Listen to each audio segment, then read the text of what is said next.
Alright, welcome back to another update in Ghost Simulator. In this update, it's actually a relatively big update. Not really compared to last update. It's a lot different content style than last update, where it's not really adding any NPCs, but is considered a big update in the large scheme of things. The biggest thing that came in this update was a huge overhaul to how the main hub works for new players and old players, I guess. And that being that all the main hub quest lines got a huge revamp in how they work.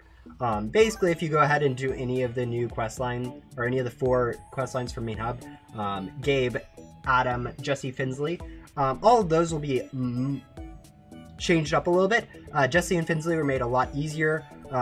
Adam's hoverboard reward was moved earlier into his quest line, and Gabe was given an additional pet to hopefully help players progress faster. On top of this, there were changes to how the pet crates work in the main hub. If you go look at the pet crates, you'll notice that all the stats on the pets were massively increased. If you remember what the old stats were, otherwise, just take my word for it. These are massively increased. They're around 3 to 4x better for pet crate 1, and then a little less for all the other pet crates, but still significantly better, especially once you start working with some of the legendaries or godlies from the crates. In addition to this, there was also some remodeling in the main hub, so the whole entire map should load a little bit better. I don't know how easy this is to tell for new players, but it should make a lag a little bit less of an issue for people working through main hub. I haven't been able to measure this myself, but people assure me that there's at least some changes with it. Anyways, that was the biggest thing with the update. On top of a rebalancing to the NPCs and pet stats, there's also been a huge increase to the drops from ghosts. For instance, you guys will probably be able to notice this yourself, but basically any ghost you vacuum will now drop quite a bit more items.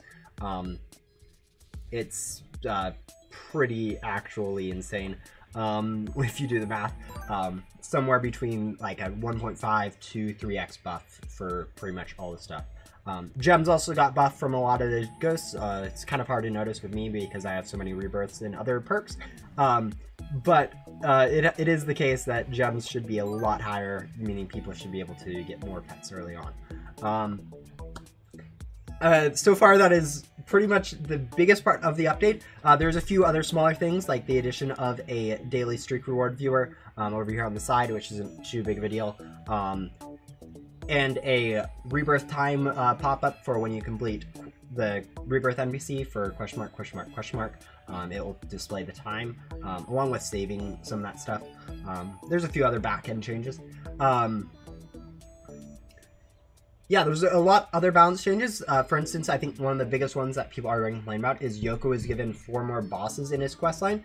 This is to make up for a lot of the stuff that got out of this update that made rebirths a lot easier, with the idea of keeping rebirth times pretty consistent between last update to this update, just between making main hub a lot quicker, reducing time for spawns on events. If you noticed when we started this was a 5-minute timer instead of a 7:30, and then also a decrease in the timers for mega bosses. Specifically, Remnant Guardian, Boss Bow, and Great Guardian all got their timers reduced from 1 minute to 30 seconds. Final boss is staying as it is at 1 minute, although it could get changed in the future. I just think since it is a longer fight, it's fine to have a longer timer for that. In addition, there was a few other changes in the game.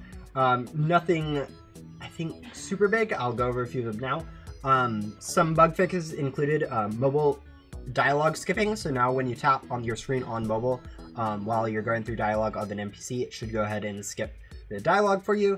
All the crafting stuff from Remnant Zone should now be tradable, so if you have any of that stuff before.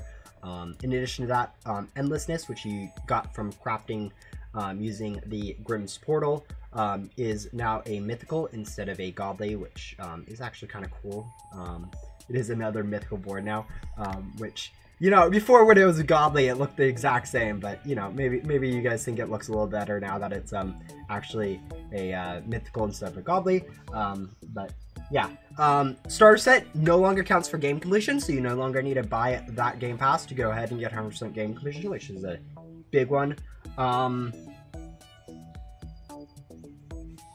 Yeah, few other stuff got fixed.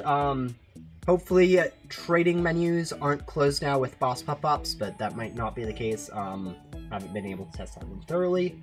And yeah, other than that, it's a fairly small update. Main thing was basically going ahead and fixing up main hub for new players. It is a lot of work to go ahead and do this. I think this update I probably spent the most work on so far, just because it's a lot of changing numbers, changing quests, and all that stuff. There might be a few other broken things as we continue through the thing. There's already been 3 different versions worth of patches that just make the game playable. So hopefully we don't encounter too many more of those. But yeah, that is the entirety of update 152. It is a lot of main hub, so I understand that not as many people might be excited about it, just since there is nothing endgame. It is what it is. This was more of a necessary update that has been a long time coming for main hub to allow new players to get into it better. If you guys have other ideas for updates, let me know in the comments. If you have any, if you like this update, don't like this update, let me know.